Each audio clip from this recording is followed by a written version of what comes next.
pensar en sobre qué hablar en media hora. Este es un tema que tiene tanta amplitud y hay tanto para decir. Y me encontraba con que no sabía qué elegir de todo lo que podía decir. Cuando empecé como directora en esta escuela, agradecida a la supervisora, al conformar un equipo nuevo de trabajo, tal cual como decían las colegas de la escuela 10, uno ve, fortalezas y debilidades en la institución. Entre las fortalezas está, y sigue estando, la calidad humana y profesional de los docentes, del equipo de educación escolar, y como debilidades había que conformar un equipo nuevo con una vicedirectora que ya venía de muchos años en la escuela, antes que yo, que había sido también directora de esta escuela, obviamente, secretarios que también eran nuevos, o sea que todo eso hay que hacer todo un equipo, y se observaban muchos conflictos entre los auxiliares de ambos turnos. Cuando surgió esta idea, como era una cuestión práctica, pensé, a ver, ¿de dónde lo encaro? Lo encaro desde los métodos que se pueden utilizar y que utilicé, como la facilitación. En el caso de la facilitación se trabaja con grupos, ¿no? Se facilita la comunicación para lograr el consenso y la apertura, la participación y la retroalimentación. La conciliación, en el caso de los auxiliares, la conciliación educativa con los alumnos, porque en realidad la mediación es un método que requiere la neutralidad del mediador, y en el caso de un directivo o un docente, la neutralidad no podría existir.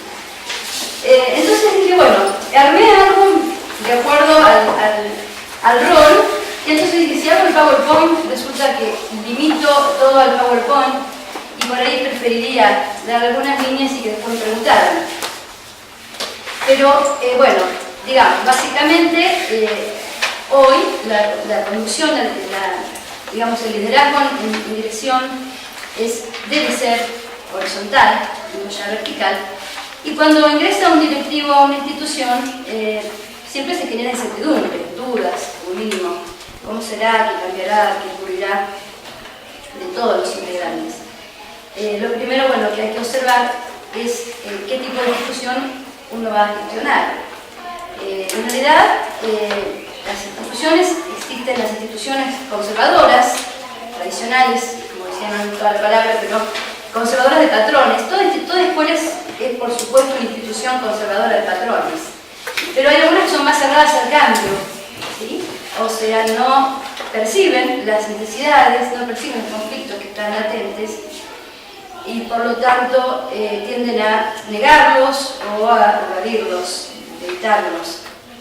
Son más burocráticas y tratan de que la dinámica, digamos, sería no movilizar mucho, no demasiado cambio.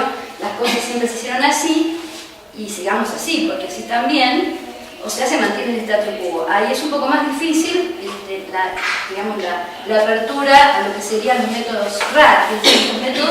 Los métodos RAD son los métodos de resolución alternativa de disputas, que ustedes los conocerán como mediación, negociación, facilitación, conciliación y arbitraje.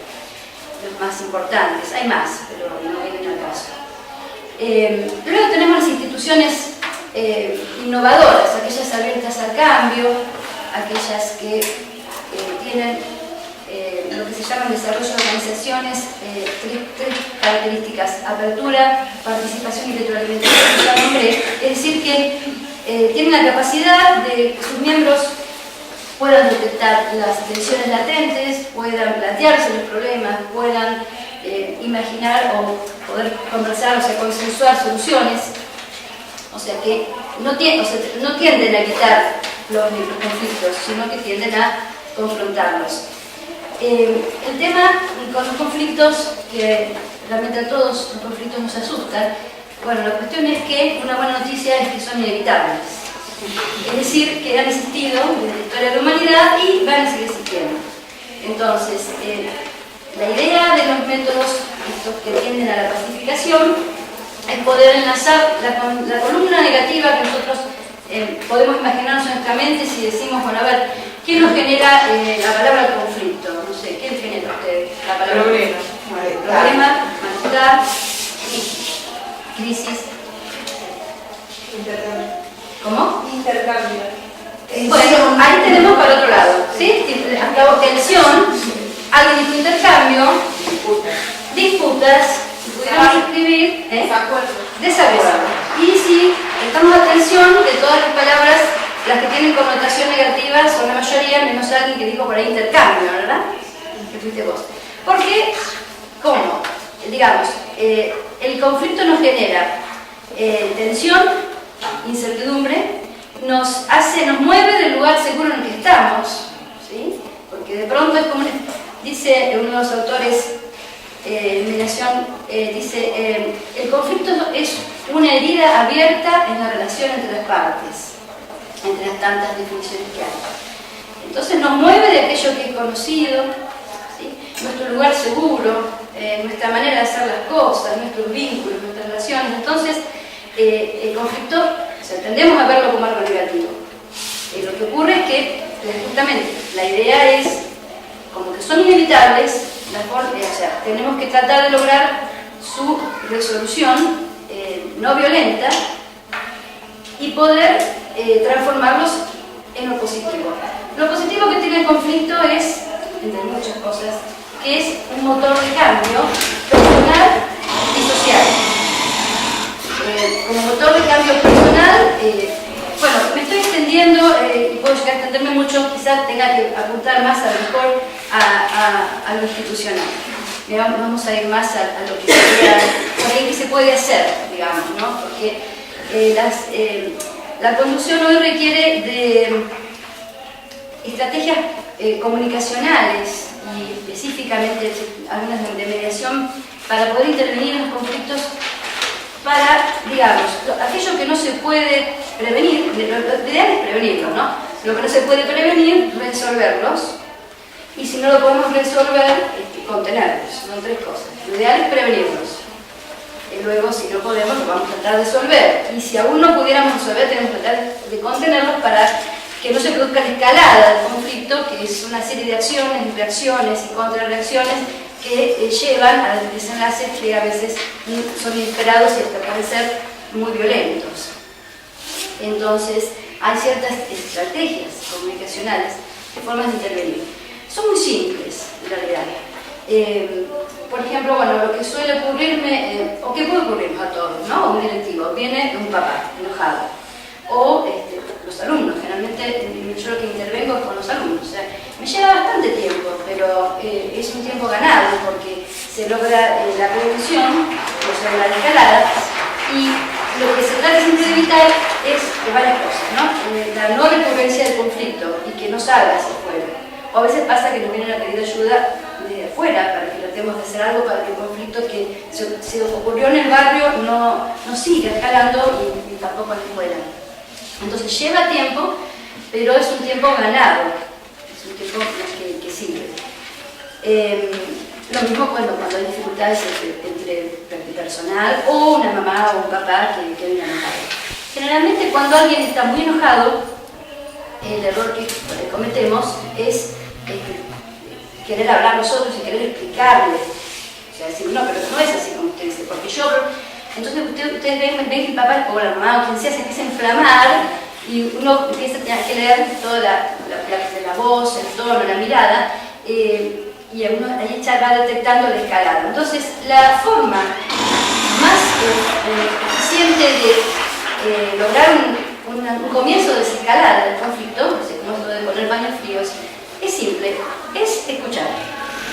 Aunque parezca que no estamos haciendo nada, es lo mejor que podemos hacer. Escuchar, pero es escucha activa, se llama eso. O sea, no es que escucho para decir, bueno, a ver cuándo va a terminar de hablar, así meto yo lo mío, o diciendo, mientras la otra persona habla, yo pensando en mi estrategia de ataque. No, simplemente me relajo y escucho atentamente. Escucho atentamente simplemente para saber qué piensa la otra persona, cuál es su mirada al conflicto, cuál es la historia que trae. Entonces escucho atentamente para entender, que no significa necesariamente que voy a estar de acuerdo, significa que voy a entender qué le pasa. Y eso tiene dos efectos inmediatos. Primero, si uno se siente escuchado, se desahoga, carga, está escuchando, creo que todos queremos ser escuchados. Y el directivo o el docente también quiere ser escuchado, pero como nosotros somos los profesionales, entonces tenemos que dar un paso al costado y escuchar. Una vez que uno escucha, y escucha incluso las distintas partes, parece que no estuviera haciendo nada, uno está en silencio y no está haciendo nada, pero sin embargo está haciendo mucho. La segunda cosa importante que se puede hacer es identificar la parte de razón que el otro tiene, porque los conflictos son procesos y son co-construidos. O sea, es una dinámica, como una especie de danza, como un baile, donde va cambiando la dinámica del conflicto de acuerdo a muchas cuestiones, ¿no? Muchas intervenciones de distintas partes. Entonces hay que detectar la parte de la persona en la que tiene esa persona razón. ¿Qué razón? Por ahí uno piensa, en un conflicto tenemos todos el pensamiento binario, ¿no? De sí o no, bueno, malo, blanco, negro, 1, 2, y parece ser que si alguien en un conflicto alguien tiene que tener toda la razón y el otro no tiene que tener ninguna razón. Pero entonces la pregunta es posible que las dos partes tengan razón a la vez? Sí, es posible. Sí. Es posible, porque las miradas son diferentes. Entonces, lo que tengo que hacer es simplemente, muchas veces decirle, a lo mejor no puedo estar de acuerdo, pero decirle, sí, entiendo cómo se siente usted, entiendo lo que está pasando, creo que pero tiene que ser algo sentido, tampoco puede ser, claro, no puede ser una postura así como artificial, de mera urbanidad, porque se nota, la sinceridad y se nota. Entiendo lo que me dice, sin embargo, incluso sin embargo, el pero, vieron el pero ya, esto es bastante conocido, el pero es muy negativo, porque yo vengo muy bien, pero, entonces ya tiré con el pero todo atrás. Así digo, bueno, es cierto, sin embargo, bla, bla, bla, lo que sigue. Eso produce bastantes efectos rápidamente, escuchar y darle al otro la parte de razón en cuanto a lo que el otro siente, porque yo puedo cuestionar muchas cosas, pero no puedo cuestionar lo que el otro siente. Si el otro se siente mal, se siente mal. Si se siente mal, me doy cuenta que se siente mal. Bueno, vamos a ver entonces eso produce una desescalada. Cuando la persona se siente escuchada y reconocida, es mucho más fácil que después pueda estar en la actitud que nosotros necesitamos para darle las explicaciones que queremos dar. Digamos, básicamente eso en alguna situación de conflicto. Otra de las cosas, digo medio rápido, ¿no? Porque hay muchas, pero básicamente lo más fácil es también, uno tiene que, se llama reformular, ¿sí? Reformular es, claro, reformular o parafrasear son más o menos conceptos similares, donde yo vuelvo a decir lo que la otra persona está diciendo, con otras palabras, quitándole la carga emocional del tema, porque supongamos que ella dice, no, porque la maestra no lo quiere a mi hijo, porque... entonces, a ver si entendí bien, es una frasecita que hay que poner, por ejemplo, pero hay que ponerla, pero no ponerla solamente, sino que sentirla. A ver, corrígeme si me equivoco, sería, a ver si entendí bien. Esto tiene dos funciones, es decir, primero, hacer el otro siente que uno lo está escuchando. A ver, entendí bien lo que me quiso decir, y aquí seguidamente voy a explicar lo que yo entendí de lo que usted me dijo. Y la otra cuestión es ver si realmente entendí bien, porque podrían haber entendido. Yo tengo que explicar lo que entendí y el otro me tiene que decir si era esa o no lo que quería decir. Y cuando parafraseo, bueno, voy a decir, usted lo que quiere decir entonces es que se sintió quizá molesto porque... Entonces ahí se quita la carga negativa de la carga emocional. Porque, digamos, en lo que está escrito acá, que no sé si voy por ahí o voy por otro lado, importantísimas son las percepciones. Es decir, en un conflicto hay tantas miradas como partes, por lo tanto, todas son válidas. Y las percepciones no son ingenuas. Nosotros sabemos de los paradigmas que comentaban algunos colegas, la complejidad de Edgar Morin, los desarrollos de Bogdaris y de Bateson también, bueno, muchos científicos que han trabajado de forma interdisciplinaria, y los lingüistas como Maturana, que la realidad no es, digamos, no representa, mi lenguaje no representa la realidad. O sea, antes creíamos que esto es así, le pongo un nombre y que puedo captar la realidad como la realidad es. La realidad no puede ser captada independientemente de mi acto de percibirla, porque en el momento que estoy percibiendo algo, estoy poniendo de mí, mi subjetividad. No puedo salir de mí y percibir la realidad como debe ser, como sería, algo ahí objetivo que está afuera. La realidad no está en mi mente. O sea, y uno interpreta esa realidad según sus lentes conceptuales. Entonces, la mirada por eso nunca es ingenua. Y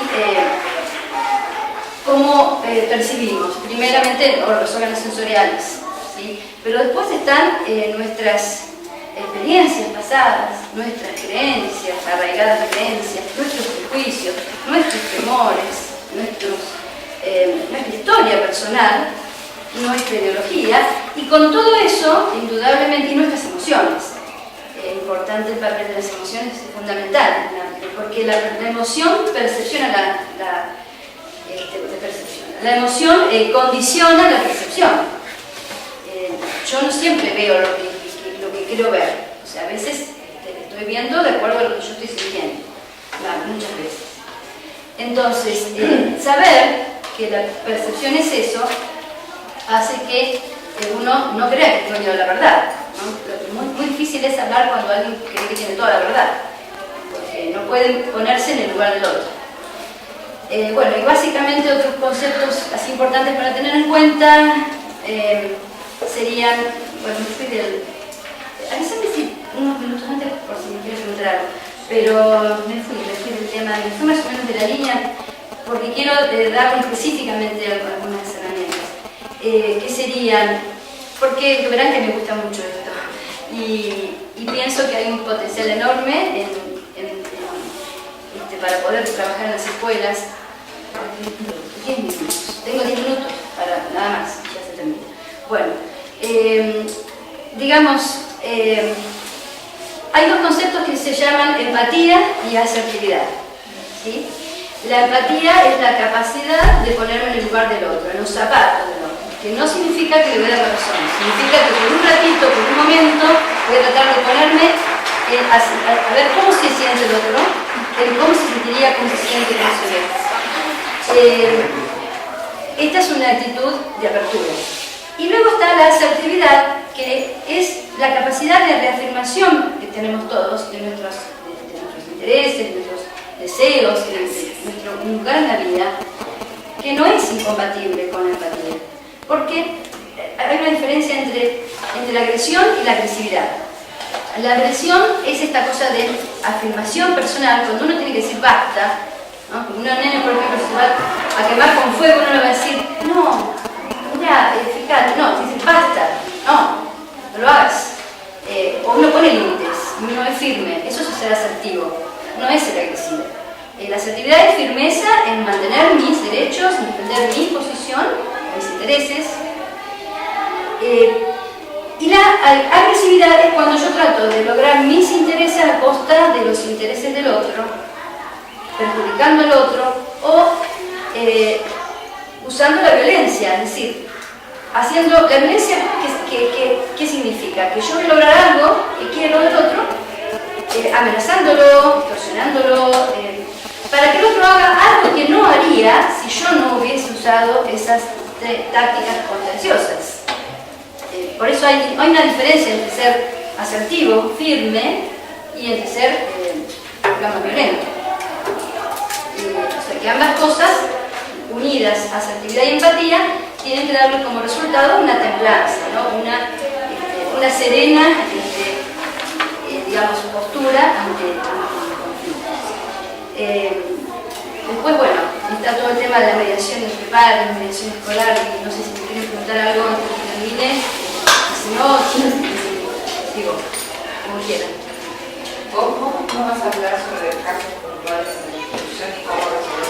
Los casos puntuales, es decir, si yo di las herramientas, los casos puntuales, lo que hice, digamos, lo que... es decir, uno hace tantas cosas que no son... Puedo escribir un Por ejemplo, si hay dificultades entre los auxiliares, fallas en la comunicación, por prejuicios, o sea, por todo esto que yo nombré, son herramientas que utilizo, obviamente, todos los días, y con los chicos sobre todo. Bueno, básicamente con los chicos, cuando vienen... Por ejemplo, la mediación dentro de tu institución, ¿está incluido, lo trabajan? ¿No? La mediación... ¿O cómo trabajan los conflictos? Claro, no. No sé si todos quieren saber eso, esa es una inquietud mía, está haciendo más práctica, ¿no? De cómo resolver un conflicto que se presenta dentro de la institución. Suponete que son chicos que son los alumnos o los docentes, no sé, pregunten ustedes. Claro, ¿Cuál es la causa de conflictos? ¿Hay una sola no, multicausal? es multicausal. ¿Pero cuál es la que más, el mayor porcentaje? Hay una clasificación de causas, que son 4 básicamente, que se intercruzan. Uno tiene conflictos por los bienes, por el territorio, por principios o por relaciones personales, por la cuestión personal. Y si uno empieza a prestar atención a los conflictos, bienes, personales, cosas, ya sea simbólicos o materiales, es una causa bastante importante. En general, en la vida, ¿no? El territorio, bueno, todas las guerras, y también el territorio entendido como el poder, porque el poder es un tema territorial, ¿sí? O sea, si yo, por ejemplo, vamos a suponer que alguien en la escuela estaba en esa silla que tenía un detalle decorativo, y vengo yo y me siento en su silla, que soy nueva, ¿qué pasó acá? O sea, ahí voy a tener, por ahí no se va a hacer manifiesto el conflicto, porque estos generalmente están latentes. O sea, están ahí, nadie los quiere ver, nadie quiere hablar de, pero están. Y eso es una causa por territorio. La silla representa un bien, pero más que un bien representa el territorio. Representa el espacio de poder en que se encuentra la persona, es su silla. Completamente de institución. ¿Cuáles son los conflictos más frecuentes por ahí que se presentan y qué estrategias utilizamos? Las estrategias yo las nombré todas rápido primero para que las tuviesen en cuenta.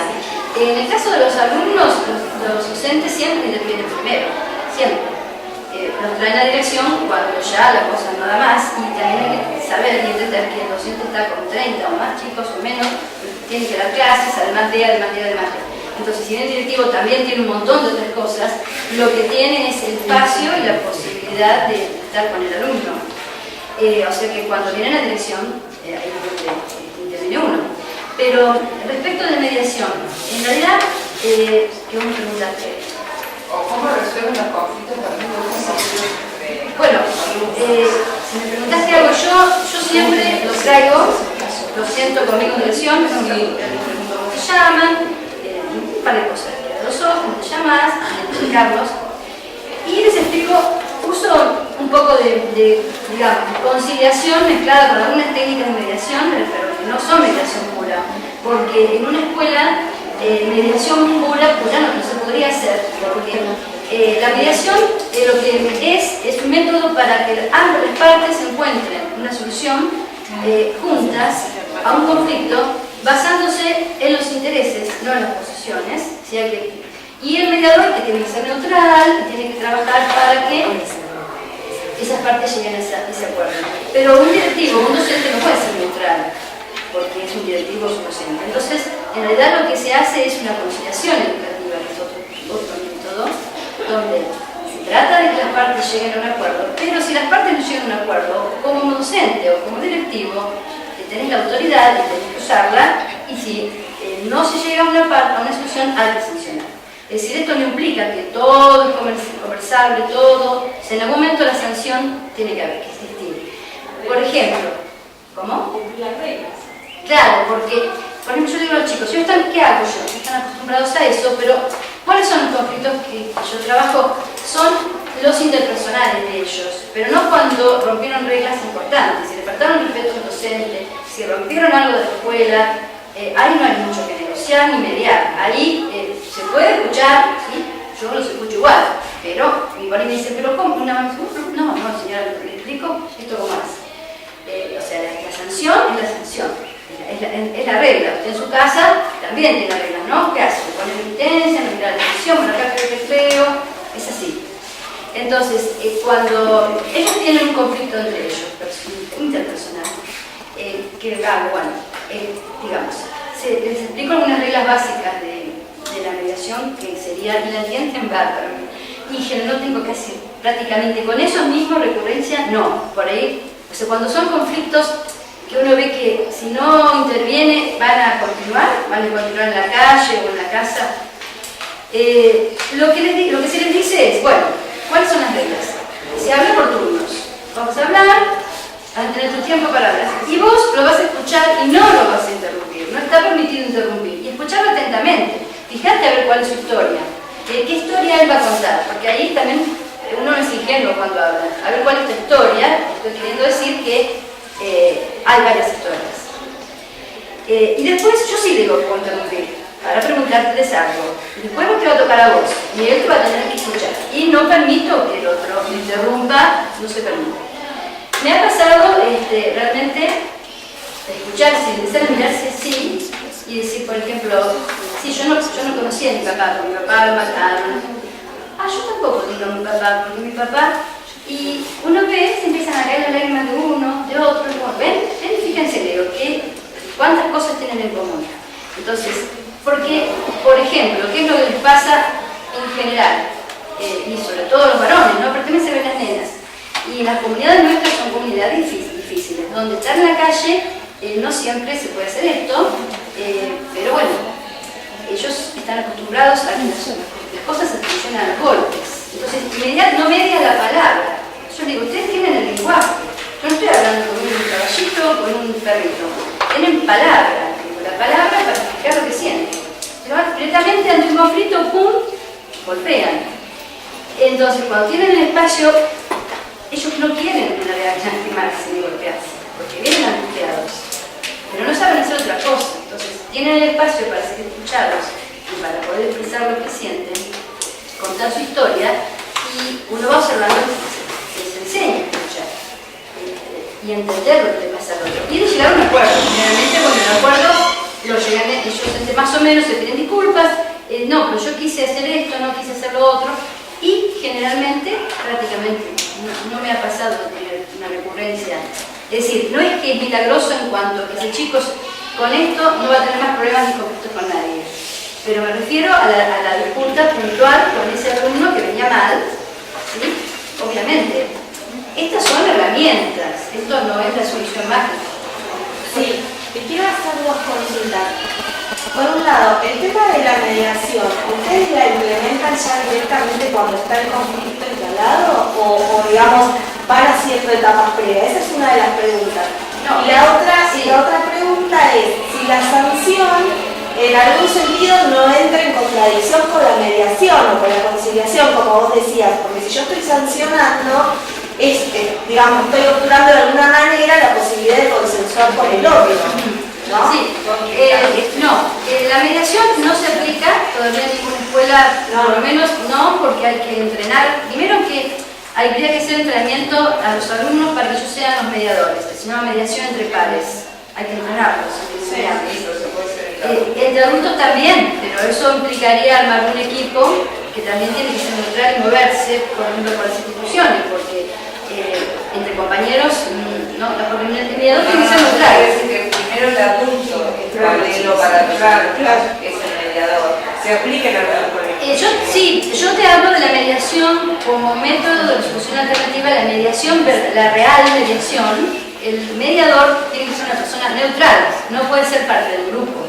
No, pero nosotros hemos charlado en muchas escuelas que en realidad muchas veces no es el adulto protagonista del conflicto, puede ser otro adulto que no ha participado del conflicto y que puede servir de mediador. La mediación, como nosotros lo hemos visto en talleres, la mediación puramente en estas escuelas de la Argentina no se puede porque hay equipos de mediación. En las escuelas no tenemos. Podríamos tenerlos. Podríamos, pero no lo tenemos. Pero lo que sí se puede hacer es hacer una cosa intermedia. Es como ayudar a los alumnos que sean protagonistas de la resolución de los Claro, eso se llama conciliación. Eso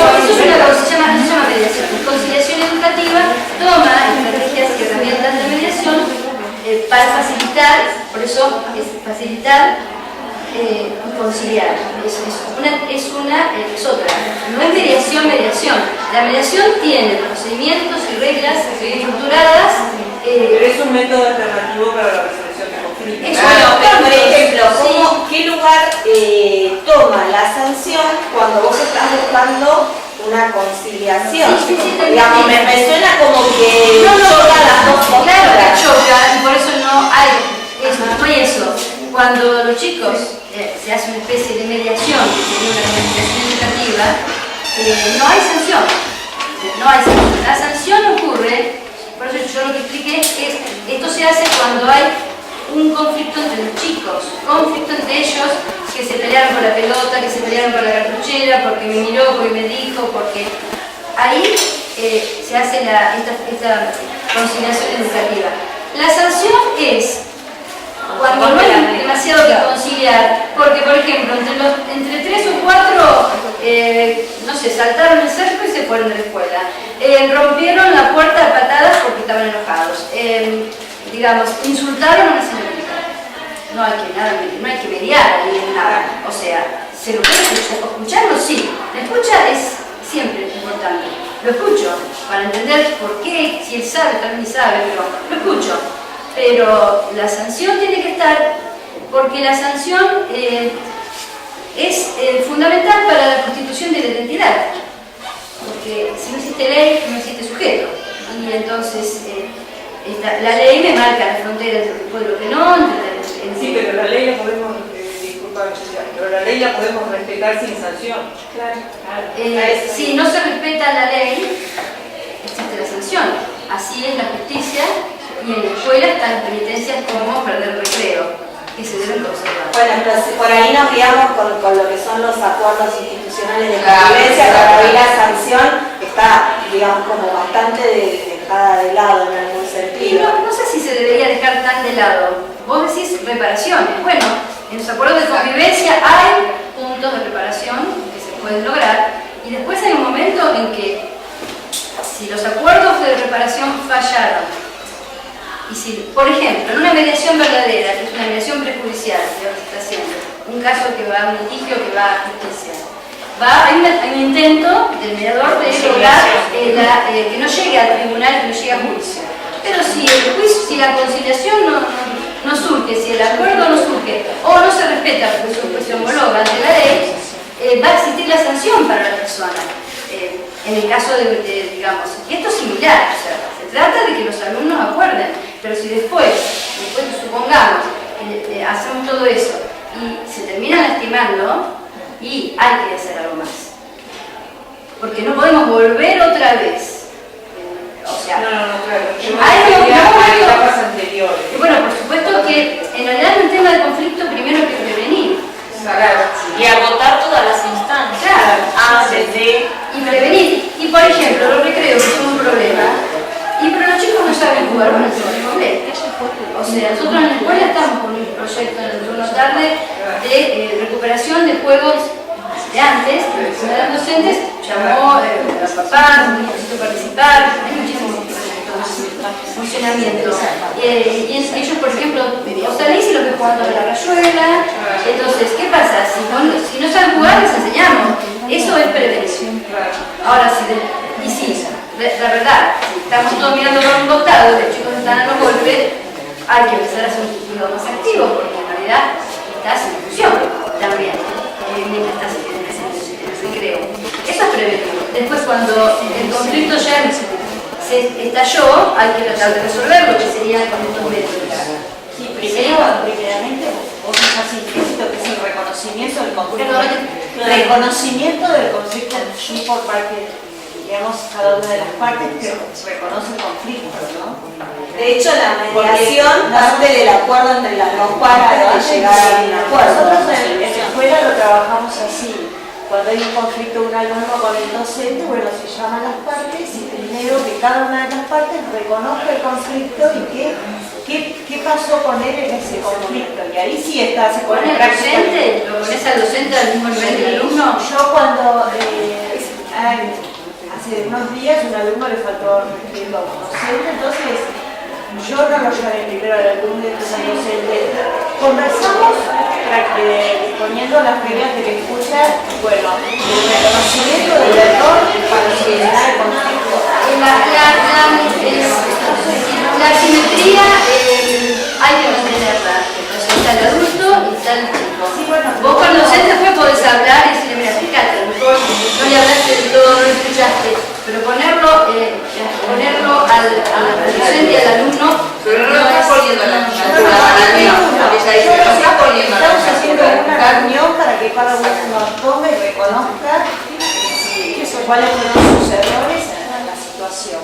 Bueno, lamentablemente es un tema muy Sí. Creo que de esa manera se respeta al niño como sujeto de derecho, ¿no? Hay que lucharlo también. Pero no necesariamente delante del docente. pero lamentablemente Sí, es allá, la